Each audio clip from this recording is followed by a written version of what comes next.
അതിലും കൂടെ ഉണ്ടെങ്കിൽ ഇതിൽ കയറിക്കൂടി.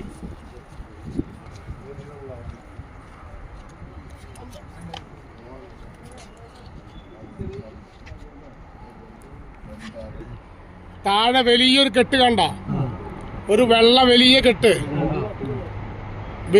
കണ്ട. ആ വലിയ കെട്ടിന്റെ ഉള്ളിൽ ഒരു വലിയ കെട്ട് കണ്ട.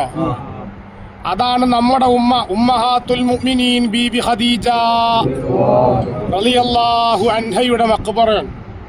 ആ വലിയ വെള്ളക്കെട്ടിന്റെ ഉള്ളിലെ വലിയ വെള്ളക്കെട്ട്, അതിന്റെ താഴ്ഭാഗത്തൊരു ചെറിയ വെള്ളക്കെട്ട് കണ്ട.